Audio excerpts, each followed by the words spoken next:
Hello students, welcome to chemistry lecture series. My name is Sandeep Dikshit. तो हम solution chapter discuss कर रहे थे और हमने सॉल्युबिलिटी तक का कॉन्सेप्ट पूरा क्लियर कर लिया है. अब हम नेक्स्ट टॉपिक जो पढ़ने जा रहे हैं जो बहुत ही इंपॉर्टेंट टॉपिक है सॉल्यूशन चैप्टर का, दैट इज वेपर प्रेशर. एक बहुत ही इंपॉर्टेंट टॉपिक है. जेईई और नीट के पर्सपेक्टिव से बहुत ही ज्यादा इंपॉर्टेंट टॉपिक है. तो आपको इसको ध्यान से पढ़ना है. तो आप जो कुछ भी कर रहे हैं उसको छोड़ दीजिए, कॉपी पेन निकाल लीजिए और मेरे साथ हेडिंग डालिए वेपर प्रेशर. तो बच्चों वेपर प्रेशर डिस्कस करने से पहले मैं कुछ कॉन्सेप्ट को आपको रिवाइज कराना चाहूंगा जो आपने 9th और 10th में पढ़े होंगे. आपने एक टर्म पढ़ा होगा या सुना होगा, इवेपोरेशन. ठीक है बच्चों, बहुत ही कॉमन टर्म है जो हम लोग कई बार पढ़ते हैं. तो बेसिकली इवेपोरेशन होता क्या है? जब भी मैं आपको बताता हूँ, मेरे पास कोई एक लिक्विड अगर मैंने कंटेनर में लिया है, ठीक है बच्चों, ये मेरा कोई भी लिक्विड है, तो मुझे पता है क्या होता है कि लिक्विड के जो सरफेस पे मॉलिक्यूल्स होते हैं वो एक टाइम के बाद इवेपोरेट होने लगते हैं, गैसियस फॉर्म्स में आ जाते हैं. ठीक है बच्चों, मैं क्या बोल रहा हूँ ध्यान से सुनना है कि इवेपोरेशन क्या होता है. जो भी मेरे सरफेस पे जो मॉलिक्यूल्स हैं, लिक्विड के जो सरफेस पे मॉलिक्यूल्स हैं यहाँ पे, वो क्या हो रहे हैं, इवेपोरेट करना स्टार्ट कर देते हैं. मतलब वो कन्वर्ट होने लगते हैं किसमें, वेपर फॉर्म में कन्वर्ट होने लगते हैं. ठीक है बच्चों, तो उस टाइम पे इस प्रोसेस को हम बोलते हैं एवापोरेशन. इसमें कोई भी डाउट नहीं होना चाहिए. लेकिन इसका रीजन क्या होता है बच्चों, क्यों होता है एवापोरेशन? इसका रीजन अगर मैं डिस्कस करते हैं तो क्या होता है बच्चों, आप देखिए यहाँ पे. जैसे मैं बात करता हूँ, मेरे पास लिक्विड के कुछ कुछ मॉलिक्यूल्स होंगे. ठीक है बच्चों, इस टाइप से पूरा पूरा काम आपको दे दी. ठीक है बच्चों, लिक्विड पे कुछ कुछ इस टाइप से मॉलिक्यूल्स होंगे. अब मैं क्या बोलता हूँ, क्या होता है अगर मैं एक सरफेस मॉलिक्यूल को देखूं और एक बीच वाले मॉलिक्यूल को देखूं, तो बच्चों आप अगर सरफेस मॉलिक्यूल को देखेंगे, अगर मेरा सरफेस मॉलिक्यूल है तो उसके पास जो फोर्स ऑफ अट्रैक्शन लग रहा है, वो जो उसके पास में पार्टिकल्स हैं वो, तो आप देख सकते हैं इसके पास पार्टिकल्स किस साइड में होंगे, ओनली 3 डायरेक्शन में. लेकिन अगर मैं बीच वाला किसी एक पार्टिकल को उठाता हूँ, तो बीच वाला पार्टिकल के चारों डायरेक्शन में नेक्स्ट पार्टिकल्स हैं, तो उसके पास फोर्स ऑफ अट्रैक्शन ज्यादा लग रहा है बच्चों. और जो मेरा ये सरफेस पार्टिकल्स है उसके पास फोर्स ऑफ अट्रैक्शन क्या है, कम है. तो जब इसके पास फोर्स ऑफ अट्रैक्शन कम है, सरफेस पार्टिकल की बात कर रहा हूं बच्चों, सरफेस पार्टिकल्स क्या होते हैं, ये इवेपोरेट करना स्टार्ट कर देते हैं. मतलब यहाँ से बाहर निकलना स्टार्ट कर देते हैं. ठीक है बच्चों, तो this process is known as evaporation. Clear है ना बच्चों? This process is known as evaporation. ठीक है बच्चों, अब अगर बात करते हैं क्या होता है कि अगर कोई भी लिक्विड है वो इवेपोरेट करना स्टार्ट कर दिया, ठीक है बच्चों, तो एक पर्टिकुलर टाइम आता है जब इवेपोरेशन बंद हो जाता है. उसको हम बंद नहीं बोलेंगे, बेसिकली उसको हम क्या बोलेंगे, उस टाइम पे इवेपोरेशन भी हो रहा होता है और कंडेंसेशन भी स्टार्ट हो जाता है. मतलब कंडेंसेशन क्या है, जब जो वेपर से लिक्विड में कन्वर्ट होने लगे, this is known as condensation. और जब लिक्विड से वेपर कन्वर्ट हो जाता है, दैट इज इवेपोरेशन. ठीक है बच्चों, तो उस टाइम पे क्या होता है, एक पर्टिकुलर टाइम आता है जब इवेपोरेशन और कंडेंसेशन का रेट क्या हो जाता है, सेम हो जाता है. आपने केमिकल इक्विलिब्रियम में पढ़ा होगा, rate of forward reaction becomes equals to rate of backward reaction. तो उस पॉइंट को हम क्या बोलते हैं, इक्विलिब्रियम पॉइंट. तो एक टाइम पे क्या होता है बच्चों, जो मेरा लिक्विड है और वेपर्स हैं उनके बीच में क्या आ जाता है बच्चों, इक्विलिब्रियम आ जाता है. मैं क्या बोल रहा हूँ फिर से सुनो, कि जब किसी भी लिक्विड का इवेपोरेशन हो रहा है तो वो एक टाइम के बाद रुक जाएगा. बेसिकली उस टाइम पे क्या होता है, लिक्विड और वेपर के बीच में इक्विलिब्रियम एस्टेब्लिश हो जाता है. और जब इक्विलिब्रियम एस्टेब्लिश हो गया तो हमको लगेगा कि वो रुक गया है, लेकिन होता क्या है, कंडेंसेशन भी सेम स्पीड से हो रहा है और इवेपोरेशन भी सेम स्पीड से हो रहा है. तो उस टाइम पे लिक्विड और वेपर में इक्विलिब्रियम एस्टेब्लिश हो जाता है. तो जो उस टाइम पे, अगर मैं इस लिक्विड का नाम लेता हूँ ए लिक्विड, ठीक है बच्चों, तो उस टाइम पे, किस टाइम पे, जब इक्विलिब्रियम आ गया है, तो जो वेपर्स हैं और वो वेपर्स लिक्विड पे कुछ ना कुछ प्रेशर को एक्सर्ट करेंगी. तो उस टाइम पे, किस टाइम पे, इक्विलिब्रियम के टाइम पे जब वेपर्स लिक्विड पे कोई प्रेशर एक्सर्ट करती हैं, तो that is known as vapour pressure of that liquid and it is represented by P0. और हम किस लिक्विड की बात कर रहे हैं, ए, तो दैट इज P0 ए। तो पी नॉट ए क्या हो गया बच्चों, पी नॉट ए हो क्या गया बच्चों, that is vapour pressure of pure liquid A. ठीक है बच्चों, क्लियर है। तो पी नॉट ए क्या है मेरा, vapour pressure of pure liquid A. और ये किस टाइम पे हुआ है, जब ए लिक्विड और ए वेपर्स इक्विलिब्रियम में आ गए हैं। ठीक है बच्चों, तो अगर हम इसका डेफिनेशन लिखते हैं वेपर प्रेशर का, तो क्या हो जाएगा बच्चों, क्या होगा, vapour pressure is the pressure exerted by the pressure exerted by, ठीक है बच्चों, exerted by the vapors, ठीक है, vapors on liquid surface, on liquid surface at equilibrium of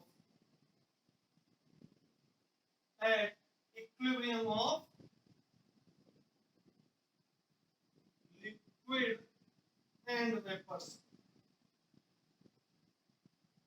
at a fixed temperature। ठीक है बच्चों, at a fixed temperature is known as vapor pressure of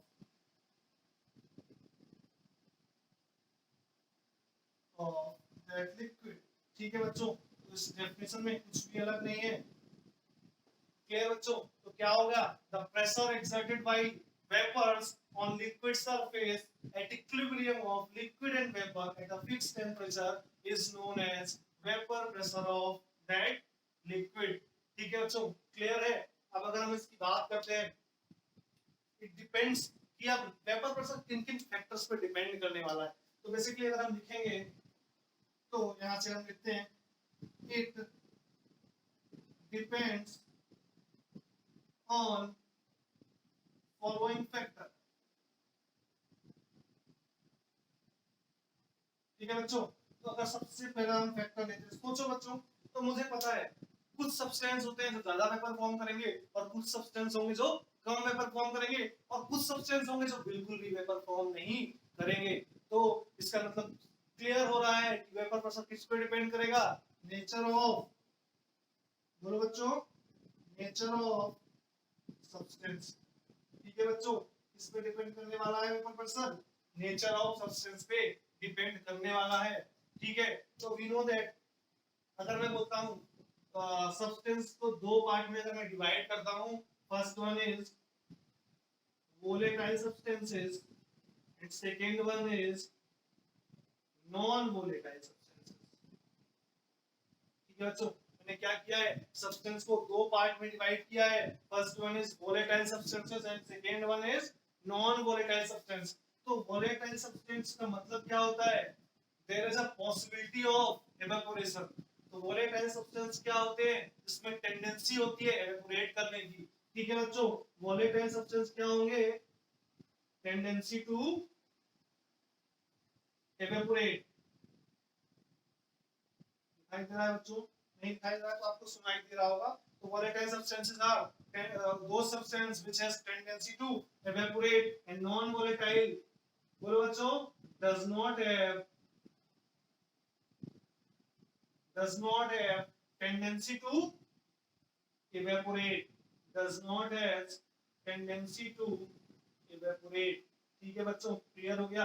तो volatile substance क्या होते हैं, जिनके पास टेंडेंसी होती है एवेपोरेट करने की, और नॉन वोलेटाइल सब्सटेंस में क्या होते हैं, जिनके पास टेंडेंसी नहीं होती है एवेपोरेट करने की। अब बच्चों सोचो, अगर मैं वोलेटाइल सब्सटेंस की बात करता हूं तो इसके पास टेंडेंसी होती है एवेपोरेट करने की, तो इसका मतलब इसका वेपर प्रेशर कुछ ना कुछ हमको मिलने वाला है। अब जब ये इवेपोरेट करेगा तो वेपर्स फॉर्म होंगी, वेपर्स फॉर्म होंगी तो वेपर प्रेशर भी बनेगा। तो इसका पी नॉट जो होता है मेरा, that is not equals to 0। ठीक है बच्चों, लेकिन अगर हम नॉन वोलेटाइल सब्सटेंसेस की बात करते हैं तो क्या होगा, जिसमें टेंडेंसी ही नहीं है इवेपोरेट करने की, इसका मतलब वेपर्स ही फॉर्म नहीं होंगी, तो वेपर फॉर्म नहीं होंगी तो वेपर प्रेशर कैसे फॉर्म होगा। ठीक है बच्चों, तो इसका लिए क्या होगा, P not is equals to 0।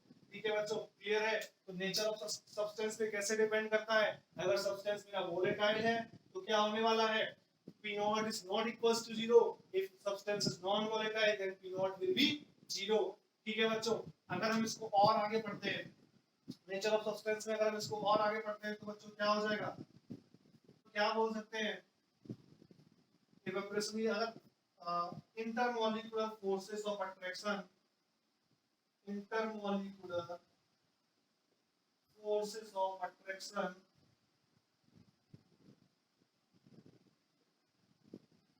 are high.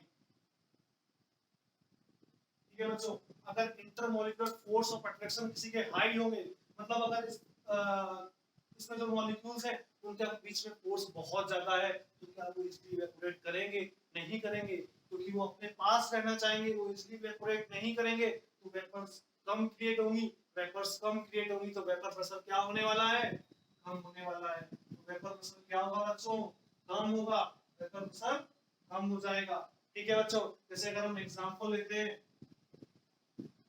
जैसे अगर एग्जांपल दिया हुआ है H2O and C2H5OH, मुझे वाटर और इथाइल अल्कोहल का एग्जांपल दिया हुआ है, तो अब मुझे पूछा जाएगा कि इन दोनों में किसका वेपर प्रेशर हाई होगा, तो बच्चों हम बोल सकते हैं वाटर क्या करता है, वाटर में क्या होता है, हाइड्रोजन बॉन्डिंग होती है, और मुझे पता है एक वाटर मॉलिक्यूल कितना हाइड्रोजन बॉन्डिंग फॉर्म करता है, 4 हाइड्रोजन बॉन्डिंग फॉर्म करता है, और इथाइल अल्कोहल में भी हाइड्रोजन बॉन्डिंग होती है, लेकिन कितना हाइड्रोजन बॉन्डिंग होने वाली है, ओनली 1 हाइड्रोजन बॉन्ड। जब इसमें हाइड्रोजन बॉन्डिंग ज्यादा है, इसका मतलब इसका फोर्स ऑफ अट्रैक्शन जो इसके मॉलिक्यूल्स के बीच में है वो बहुत ज्यादा है इन कंपैरिजन टू C2H5OH। तो बच्चों क्या हो जाएगा, वेपर प्रेशर किसका ज्यादा हो जाएगा बच्चों, C2H5OH का, क्योंकि इसके बीच में अट्रैक्शन कम है, इसकी वेपर्स इजीली फॉर्म होने वाली है। ठीक है बच्चों, अब मुझे दूसरा एग्जांपल लेता हूं, C2H5OH and CH3 diethyl ether और C2H5OH लिया है मैंने, तो बच्चों आप बता सकते हैं इसमें किसका वेपर प्रेशर ज्यादा होने वाला है। तो बेसिकली हमको पता है C2H5OH में क्या होगा, हाइड्रोजन बॉन्डिंग होने वाला है, लेकिन इन दिस केस यहां पे हाइड्रोजन बॉन्डिंग होगा नहीं होगा, क्यों नहीं होगा, क्योंकि इसमें कोई भी H नहीं है जो इलेक्ट्रोनेगेटिव एटम से अटैच हो, तो इसमें हाइड्रोजन बॉन्डिंग नहीं हो रहा है, इसमें हाइड्रोजन बॉन्डिंग हो रहा है, तो वेपर प्रेशर किसका ज्यादा होगा बच्चों, बोलो बच्चों, इसमें फोर्स ऑफ अट्रैक्शन क्या होगा, वीक होगा, तो फोर्स ऑफ अट्रैक्शन वीक किसमें है, तो vapour pressure is more for CH3O CH3।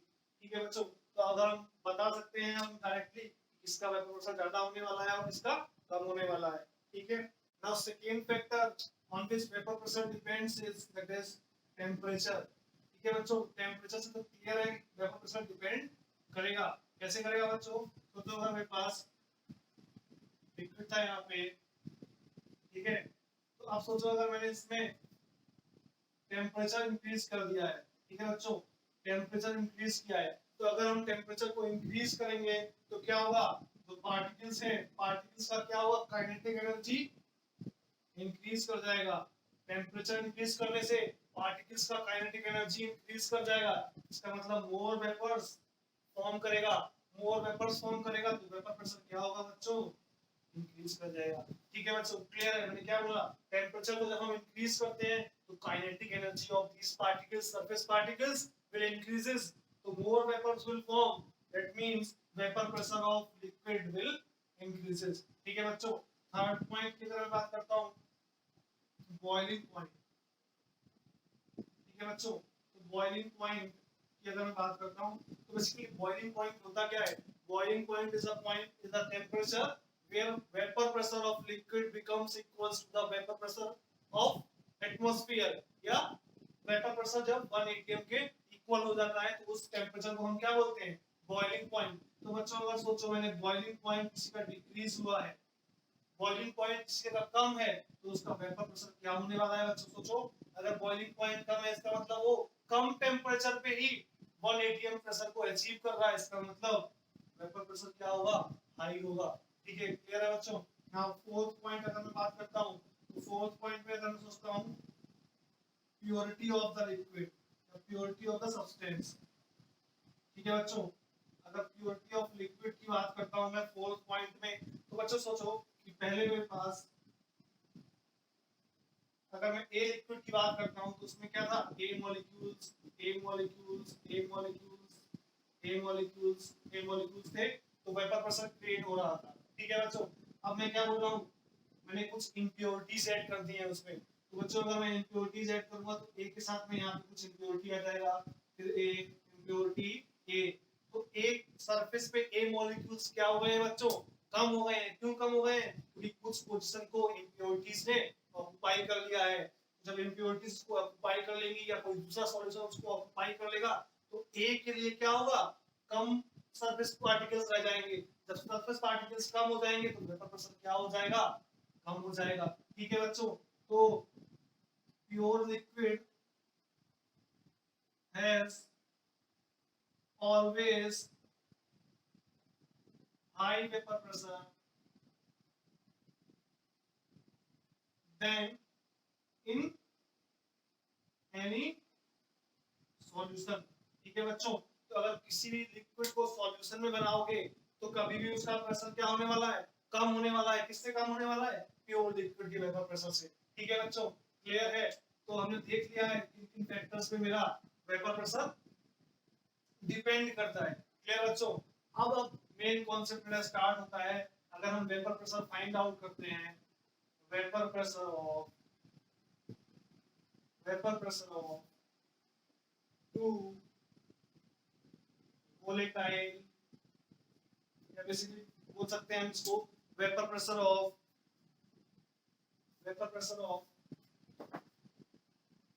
Solution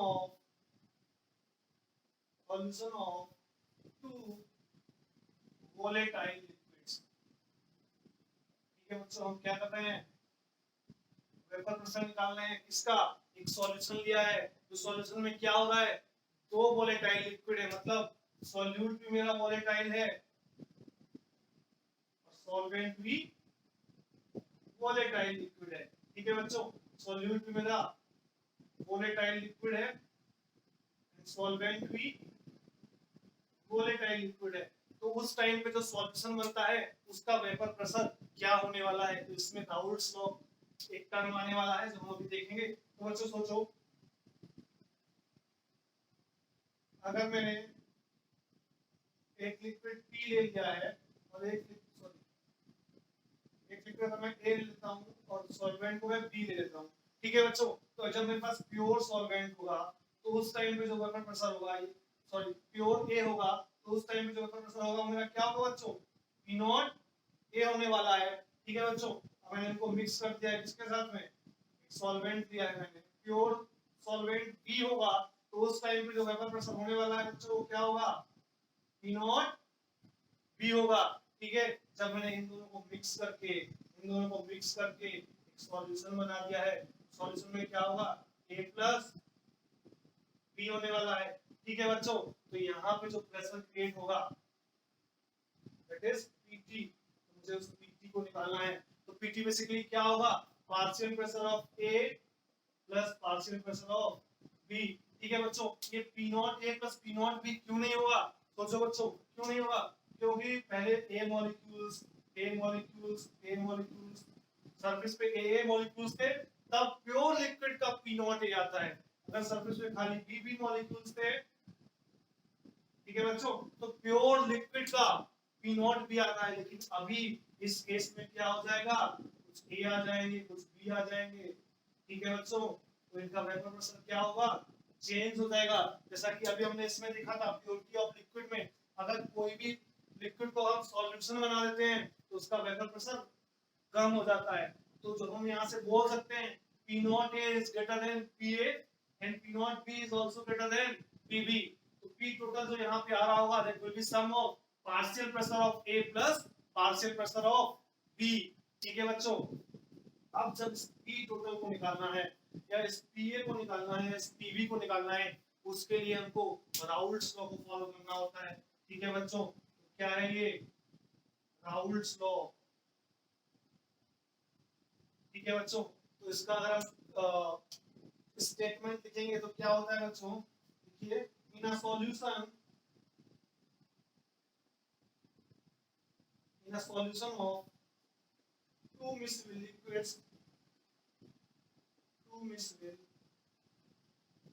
liquids, ठीक है बच्चों, partial vapor pressure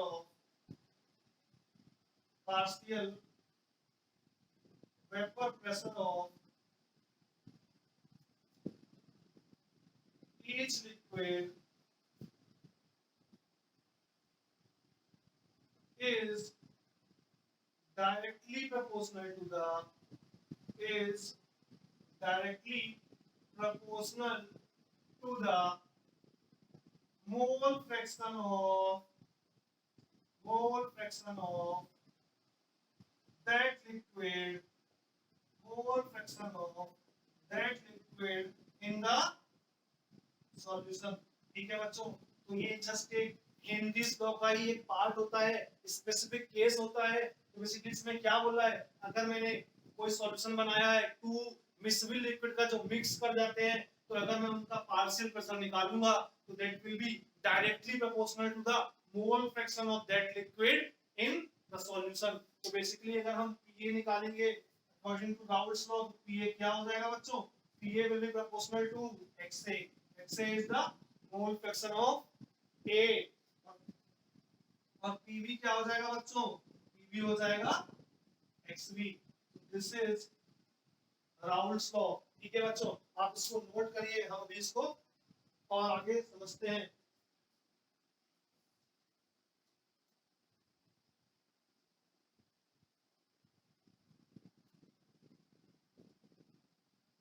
ठीक है बच्चों, तो अब अगर हम यहां से देखते हैं तो पीए विल बी, या PA is directly proportional to zeta A. ठीक है बच्चों, तो पीए इज, अगर हम कोई कांस्टेंट लेते हैं k इनटू xa। ठीक है बच्चों, तो मुझे पता है ये कांस्टेंट है, तो हमेशा कांस्टेंट रहने वाला है। तो सपोज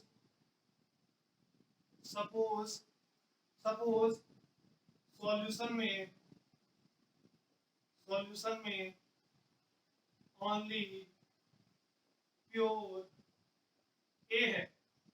ठीक है बच्चों, सॉल्यूशन में ओनली प्योर ए है। ठीक है बच्चों, मैं क्या बोल रहा हूँ फिर समझो, Pa is equals to K into XA। अब मैं क्या बोल रहा हूँ, सोचो कि सॉल्यूशन में ओनली A ही है, B नहीं है, तो उस टाइम पे XA की वैल्यू कितनी हो जाएगी बच्चों, 1, XB की वैल्यू कितनी हो जाएगी बच्चों, 0। ठीक है बच्चों, तो जब XA की वैल्यू इतनी हो जाएगी, XB की वैल्यू इतनी हो जाएगी, तो मैं पूछता हूँ PA की वैल्यू उस टाइम पे क्या हो जाएगी। सोचो बच्चों, मैं क्या बोल रहा हूँ, ओनली A ही होगा, तो उस टाइम पे PA कितना हो जाएगा बच्चों, that is the partial pressure of pure liquid। तो partial pressure of pure liquid को हम कैसे लिखते हैं, P naught A हो जाएगा बच्चों। तो अगर हम इन सब वैल्यू को इस इक्वेशन में पुट करते हैं तो क्या आ जाएगा, PA is equals to P naught A is equals to K into XA की वैल्यू कितना है, 1। तो यहाँ से क्या आ गया बच्चों, K is equals to P naught A। तो यहाँ पे K is equals to P naught A आ गया। अगर हम इसको इक्वेशन 1 में पुट करते हैं तो क्या आ जाएगा बच्चों, PA is equals to P naught A into XA। Clear है बच्चों, ठीक है। सिमिलरली अगर हम PV की बात करते हैं, ठीक है बच्चों, जैसे मेरे पास था PV is directly proportional to XB। ठीक है बच्चों, और क्या हो जाएगा, PV is equals to K into XB, equation 2। ठीक है बच्चों, फिर हम सिमिलरली बोलते हैं सपोज सॉल्यूशन में ओनली प्योर बी है, तो उस टाइम पे XA 0 हो जाएगा और XB कितना हो जाएगा, 1। तो उस टाइम पे K की वैल्यू क्या आ रही है बच्चों, P नॉट B। तो उस टाइम पे PB is equals to similarly क्या हो जाएगा, P not B into zeta B या X। ठीक है बच्चों, तो उस टाइम पे अगर हम P टोटल निकालेंगे, P टोटल मेरा कितना आने वाला है बच्चों, बताओ। P total will be equals to PA plus PB, that is P naught A into XA plus P naught B into XB। This is Raoult's law। ठीक है बच्चों, तो राउल्ट्स क्या बोलते हैं, अगर हम टू मिक्सिबल लिक्विड्स का सॉल्यूशन बनाते हैं तो क्या होगा, partial pressure of each liquid will be directly proportional to the mole fraction of that liquid in the solution. ठीक है बच्चों, यहाँ तक सब क्लियर है। अगर हम इसका ग्राफ बनाते हैं, कैसे बच्चों बनाते हैं, अगर हम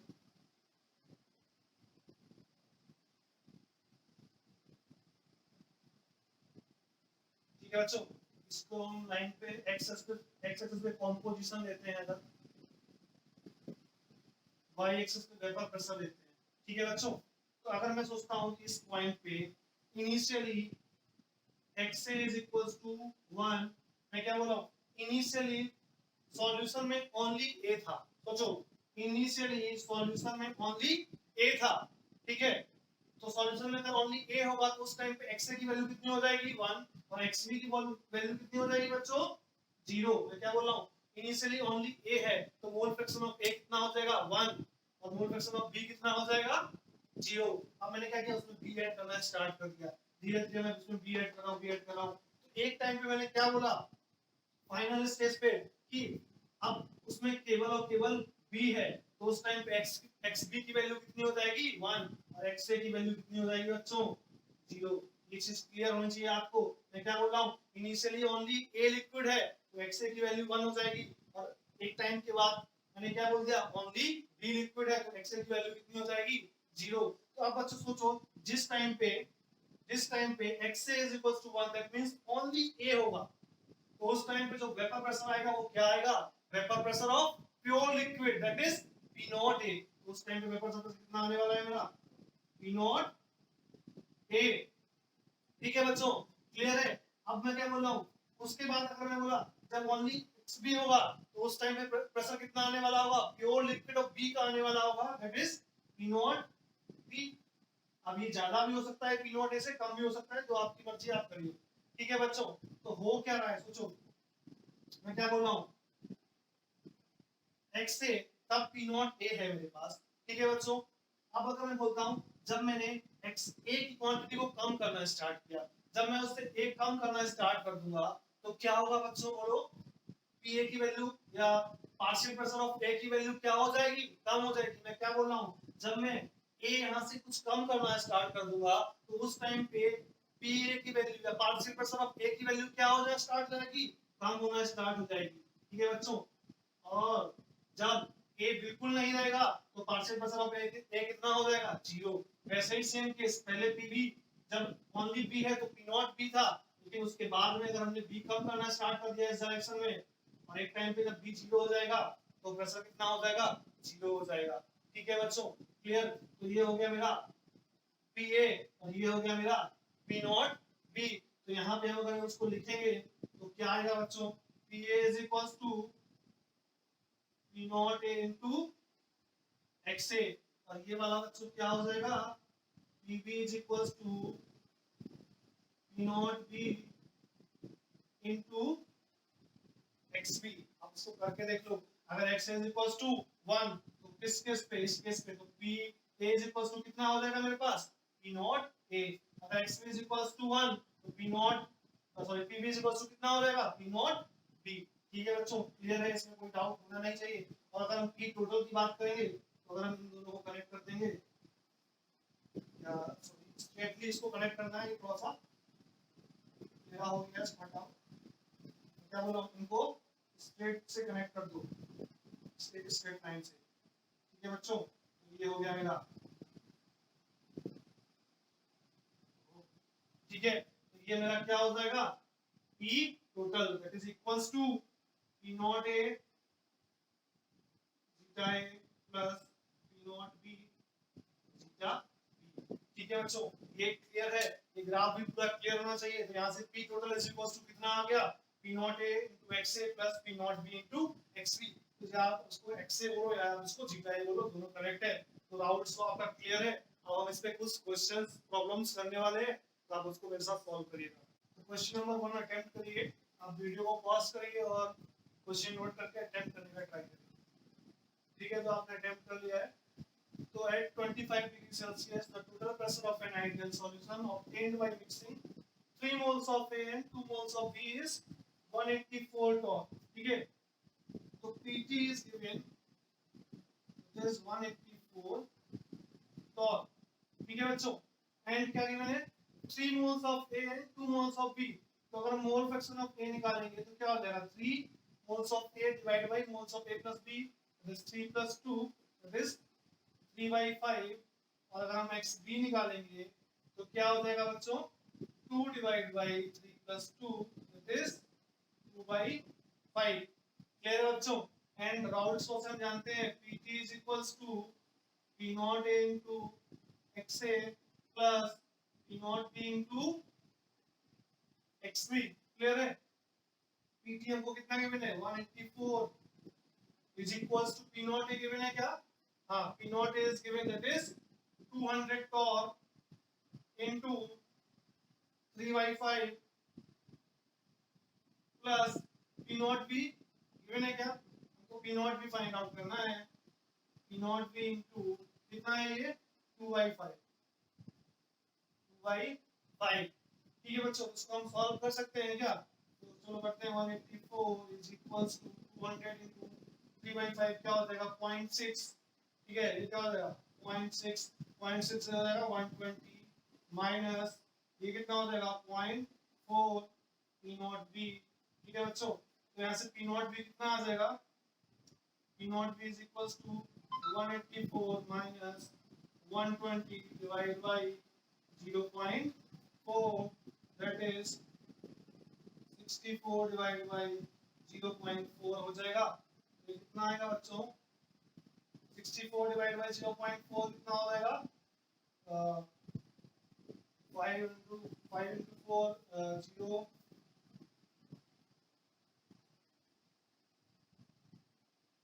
160। ठीक है बच्चों, कितना आंसर आ रहा है 160 आ रहा है। कैलकुलेशन मिस्टेक हो तो आप खुद से सॉल्व करिएगा और कैलकुलेशन को सही करिएगा। ठीक है बच्चों, क्लियर है? तो फर्स्ट क्वेश्चन मेरा क्लियर हो गया है। अब क्वेश्चन नंबर सेकंड क्या बोल रहा है, अब इसको भी ट्राई करिए। Solution is prepared containing a 2:1 mole ratio of dibromoethane and dibromopropane. इसको ए ले लिया है, इसको बी ले लिया है। Find total vapour pressure of solution. ठीक है बच्चों, तो ए का और बी का रेशियो कितना दिया हुआ है A:B 2:1। ठीक है बच्चों, तो अगर हम x से निकालेंगे तो कितना आ जाएगा 2 divide by 2 plus 1 that is 2/3। अगर हम x से अगर हम xb निकालेंगे बच्चों तो xb और x से कितना होता है 1 होता है, तो ये 2/3 कितना हो जाएगा 1/3। हमको निकालना क्या है इसमें टोटल वेपर प्रेशर। तो we know that Pt is equals to P naught A XA plus P naught B XB। Clear बच्चों? और P naught A कितना दिया हुआ है हमको 173 divide into 2/3 plus P naught B कितना दिया हुआ है 127 इनटू 1/3। ठीक है बच्चों, तो ये कितना हो जाएगा 172 ये 3 2 into 3 6 7 14 2 become 2 plus 127 divided by 3 that will be equals to, इसको अगर हम काउंट करेंगे कितना आएगा 7 plus 6 13।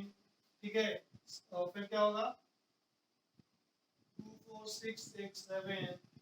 ठीक है, 3 and 4 4 7 3 डिवाइड बाय 3 क्या हो जाएगा mm hd। ठीक है बच्चों, तो आ गया आपकी टोटल भी मेरा यहाँ से कितना आ गया 473 divide by 3 mm hg। Clear है बच्चों? तो दोनों क्वेश्चन आपको क्लियर है। क्वेश्चन नंबर थर्ड आप खुद से ट्राई करिए। तो क्या बोल रहा है at a given temperature the vapour pressure in mmHg of a given binary solution is equation given है P is equals to 120 minus 80 xb। clear? calculate vapor pressure of pure A and pure B। ठीक है बच्चों, तो अगर हम pure A consider करते हैं तो प्योर A का मतलब क्या है सॉल्यूशन में ओनली A है, तो मोल फ्रैक्शन ऑफ XA कितना होगा ना है बच्चों प्योर A के लिए 1 हो जाएगा। मोल फ्रैक्शन ऑफ B फिर उस टाइम पे कितना हो जाएगा बच्चों 0। क्लियर है बच्चों? मैं क्या बोल रहा हूँ, अगर मुझे vapour pressure of pure A calculate करना है तो we know that vapour pressure of pure A का मतलब क्या हुआ, प्योर A का मतलब क्या हुआ उस सॉल्यूशन में ओनली A है, तो G का A कितना हो जाएगा XA कितना हो जाएगा 1, XA कितना हो जाएगा 0। तो इसको पुट कर दो तो P प्योर A का, तो इस टाइम पे वेपर प्रेशर कितना हो जाएगा P not A is equals to 120 minus 80 into XB कितना है 0, ये कितना हो जाएगा 120। ठीक है बच्चों, इसमें दिया हुआ है mm क्लियर है बच्चों, इसमें कोई डाउट नहीं होना चाहिए। तो मैंने क्या किया, प्योर ए में तो x से कितना हो जाएगा 1, x से कितना हो जाएगा 0 और p टोटल कितना हो जाएगा प्योर ए के लिए p नॉट a। अब वही अगर मुझे प्योर b की बात करनी है, तो प्योर b, जब प्योर b होगा तो x से कितना हो जाएगा बच्चों 0, x b कितना हो जाएगा प्योर b के लिए बच्चों 1। क्लियर है, क्या बोल रहा हूं, ओनली b होगा सॉल्यूशन में तो उस टाइम पे मोल फ्रैक्शन ऑफ b होगा 1, मोल फ्रैक्शन ऑफ a होगा 0। ठीक है, तो उस टाइम पे p की वैल्यू कितनी हो जाएगी, p not b is equals to 120 minus 80 into x की वैल्यू कितनी हो जाएगी 1, तो कितना आ जाएगा बच्चों 120 minus 80 that will be equals to 40 mm hd। ठीक है बच्चों, तो vapour pressure and Raoult's law का सारा कॉन्सेप्ट क्लियर है, उसके क्वेश्चंस को भी हमने देख लिया है। अब आप बुक उठाइए, ढेर सारे क्वेश्चंस को सॉल्व करिए,